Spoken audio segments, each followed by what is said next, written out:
আসসালামু আলাইকুম। প্রিয় দর্শক, ডক্টর মোহাম্মদ ইউনূসের একটা সাক্ষাৎকার বুধবার দিন এনডিটিভি, ভারতীয় টেলিভিশন এনডিটিভিতে প্রচারিত হয়েছে। আমার ধারণা এটা হয়তো আপনারা কেউ কেউ দেখেছেন, অথবা কেউ দেখেননি। আবার এই ভাষণটা, এই যে সাক্ষাৎকারটা, তার একটা লিখিত অনুবাদ রূপও বাংলাদেশের বিভিন্ন পত্রপত্রিকায় আমি দেখেছি। সব মিলিয়ে এই সাক্ষাৎকারটা কেমন হয়েছে? আমি ডক্টর ইউনূসের আগের অনেক বক্তব্য শুনেছি, ওনার লেখা পড়েছি। সেসব বক্তব্য ছিল একজন ব্যাংকার হিসাবে, একজন ফিলোসফার হিসেবে, অথবা একজন আইডিয়া পার্সন হিসাবে। কিন্তু এবারে বক্তব্যটা আমি খুব মন দিয়ে খেয়াল করে শোনার চেষ্টা করেছি যে একজন রাষ্ট্রনায়ক হিসাবে। তখনও ওনার শপথ হয়নি, এখন যখন এটা সাক্ষাৎকারটা হয় সেটা ওনার শপথ গ্রহণেরও একদিন আগের কথা বলছি আমি।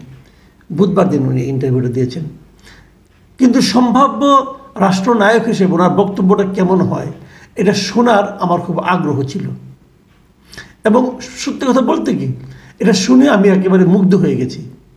আমার কাছে মনে হয়েছে যে ওই যে বলে না ক্রিকেট খেলায় যে প্রথম বলেই ছক্কা মেরে দিলেন, তো ওনার ক্ষেত্রে বলা যায়, যেহেতু উনি যখন শপথ নেননি, যে খেলা শুরুর হওয়া আগেই উনি ছক্কা মেরে দিয়েছেন, বুঝিয়ে দিয়েছেন উনি কেমন খেলবেন। এবং ওনার বক্তব্যে আমি একজন মেরুদণ্ড সম্পন্ন দেশপ্রেমিক জ্ঞানী মানুষের কথা শুনলাম। ওনার প্রত্যেকটা প্রশ্নের, ভারতীয়দের এনডিটিভির প্রশ্নগুলি যেগুলি ছিল সেগুলি কিন্তু অনেক তীক্ষ্ণ ছিল এবং খুবই ইন্টেনশনাল প্রশ্ন ছিল আমার কাছে মনে হয়েছে। যেমন হাসিনার পতনের পর যে ব্যাপক ভাঙচুর হচ্ছে, এটা নিয়ে ওনাকে প্রশ্ন করেছেন, কেন হচ্ছে, ছাত্ররা এগুলি ঠিক করছে কিনা, দেশের সংখ্যালঘুরা নিরাপদ আছে কিনা, থাকবে কিনা, উনি সবগুলি জবাব দিয়েছেন এবং টু দ্য পয়েন্টে জবাব দিয়েছেন। যেমন উনি যে কথাটা বলেছেন যে এই যে ভাঙচুর যেটা হচ্ছে, এটা হলো হাসিনার আমলে যে অপশাসন চলেছিল তারই ধারাবাহিকতা। এবং উনি মনে করেন যে দেশে ফেরার পর যখন দেশে একটা প্রকৃত গণতান্ত্রিক আবহাওয়া তৈরি হবে, মানুষ এখন বিজয়ের উদযাপন করছে, দেশে যখন একটা গণতান্ত্রিক আবহাওয়া তৈরি হবে এবং মানুষ যখন বুঝবে যে এখন একটা গণতান্ত্রিক আবহাওয়া তৈরি হতে যাচ্ছে, তখন তারা সবাই ঘরে ফিরে যাবে। এতদিন যে আইনহীনতা ছিল তারই প্রতিফলন হচ্ছে এটা, তারই আফটার ইফেক্ট হচ্ছে এটা। এবং উনি যে এই সম্পর্কে, সংখ্যালঘু সম্পর্ক না যে বক্তব্যটা, সেটা আমার কাছে খুব ইন্টারেস্টিং মনে হয়েছে। উনি বলেছেন যে সংখ্যালঘুরা তো এই হাসিনার শাসনের, অপশাসনের কারণে এতদিন বঞ্চিত হয়েছে। যখন দেশে একটা গণতান্ত্রিক শাসন আসবে, গণতান্ত্রিক প্রক্রিয়া আসবে, তখন এই সংখ্যালঘুরা সাধারণ নাগরিকের মতোই থাকবে, সবারই সমান অধিকার থাকবে, তারাও ভোটে, তারাও সরকার গঠনে অংশগ্রহণ করবে, যেমনটা নাকি ভারতে করে। একটা খোঁচা কিন্তু দিয়েছেন, ভারতে কি করতে পারে যেমনটা নাকি ভারতে করে উনি বলেছেন। তার ভারতে কি সংখ্যালঘুরা বাংলাদেশের সংখ্যালঘুর চেয়ে ভালো আছেন?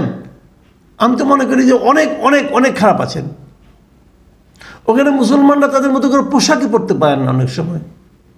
ওখানে এই যে ভারতের যে আপনার পার্টি এত বড় বিজেপি, ভারতের কিন্তু মুসলমানের সংখ্যা 30% মতো, প্রায় 25-30% মতো। তো এত যে মুসলমান ওখানে আছে, বিজেপি এত বড় দল ক্ষমতায় আসলো, তার এর আগে আর 2 দফা ক্ষমতায় ছিল, তাদের ওখানে কয়জন এমপি ভারত মুসলমানের হয়েছে? একজনও না। কয়জনকে তারা নমিনেশন দিয়েছিল?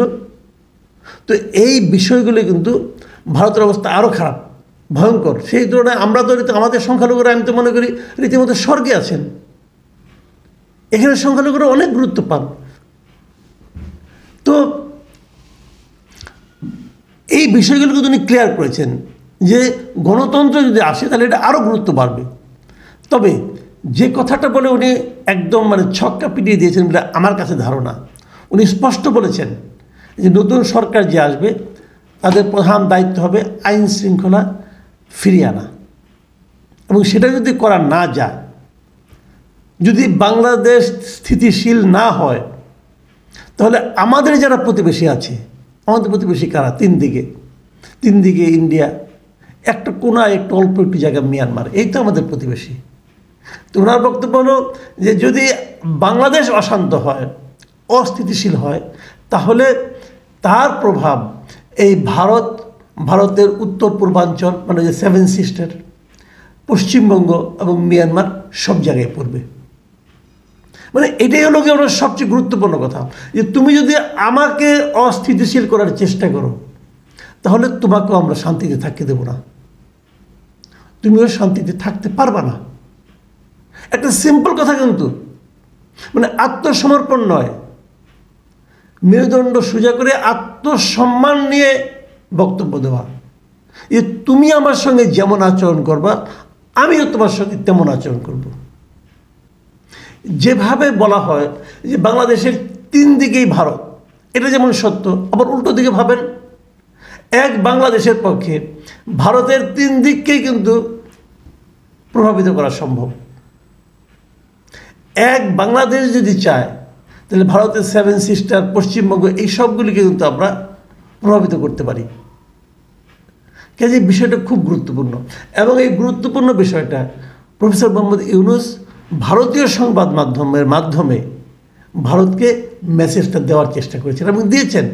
অল্প কথায় 2-3টা বাক্যের মাধ্যমে উনি এটা প্রকাশ করে দিয়েছেন, বুঝিয়ে দিয়েছেন, যে কাজটা আমাদের আগের মন্ত্রীরা এবং খোদ প্রধানমন্ত্রী পর্যন্ত বেশি কথা কি বলে না বলে, স্বামী স্ত্রীর মতো সম্পর্ক, অমুক সম্পর্ক, তমুক সম্পর্ক, এগুলো বলেছে তো আগে, আমরা শুনতে হয়েছে, শুনে আমরা লজ্জিত হয়েছি। আমরা ভেবেছি যে একজন এত গুরুত্বপূর্ণ ব্যক্তি, এত গুরুত্বপূর্ণ পদে অবস্থিত একজন লোক এভাবে কথা বলে কেন, লজ্জার কথা কেন বলে। উনি 2-3টা বাক্যের মাধ্যমে স্পষ্ট করে বুঝিয়ে দিয়েছেন যে বাংলাদেশ অস্থিতিশীল হলে ভারতের উত্তর পূর্বাঞ্চল, পশ্চিমবঙ্গ, মিয়ানমার সর্বত্র প্রভাব পড়বে। মানে একদম জাস্ট বুঝিয়ে দিয়েছেন কি করতে হবে। এই এনডিটিভির এই ইন্টারভিউটা আমি দেখলাম, এটা ইউটিউবে পাওয়া যায়, আপনারা দেখতে পারেন। আমি খুব সতর্কভাবে খেয়াল করলাম যে এই ইন্টারভিউটার নিচে কমেন্টগুলি কেমন, কারা কমেন্ট করেছেন। দেখলাম যে অনেক বাংলাদেশি এইখানে কমেন্ট করেছেন, এবং সেই কমেন্টগুলো মানে আমার কাছে মানে খুবই ভালো লেগেছে। অনেকে বলেছেন যে ডক্টর ইউনূস এমন কিছু কথা বলেছেন যা নাকি হাসিনা কখনো বলতে পারেন নাই, বাংলাদেশের কোনো মন্ত্রী এর আগে কখনো বলতে পারেন নাই। এবং তারা মানে ভূয়সী প্রশংসা, আসলে প্রশংসাটা ইম্পর্টেন্ট না, এটা হলো একটা আশাবাদ। আমার মতো তারা এবং তাদের মতো আমরাও সবাই এখন আশাবাদী হয়ে উঠেছি যে বাংলাদেশের এই বিশাল দেশটা সম্ভবত এখন একজন যোগ্য ব্যক্তির হাতে পড়তে যাচ্ছে। সত্যি কথা বলতে কি, আসলে না, শিক্ষার কোনো বিকল্প নাই, ব্যক্তিত্বের কোনো বিকল্প নাই। আমরা আশা করি এই যে খেলা শুরুর আগেই ছক্কা মারা, ডক্টর ইউনূসের এই ছক্কা মারা অব্যাহত থাকবে, দেশটা একটা সঠিক পথে আসবে। তারপর নির্বাচনের মাধ্যমে যাকে যারা নির্বাচন করেন, তবে যদি এটা সফল হয়, যারা নির্বাচন করতে আসবেন তারাও সতর্ক হয়ে আসবেন যে তারা কী ধরনের লোককে সামনে নিয়ে আসছেন।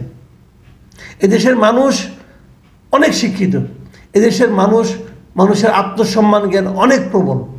কাজে আমরা সে ধরনের শিক্ষিত, আত্মসম্মান জ্ঞান সম্পন্ন একজন প্রকৃত রাষ্ট্রনায়ককে এদেশের রাষ্ট্র ক্ষমতায় দেখতে চাই। ওই হুজুকে উত্তরাধিকার সূত্রে প্রাপ্ত এই ধরনের নেতা দিয়ে এই দেশ খুব বেশি দূর অগ্রসর হতে পারবে বলে আমার মনে হয় না। প্রিয় দর্শক, আপাতত এই পর্যন্তই। আল্লাহ হাফেজ।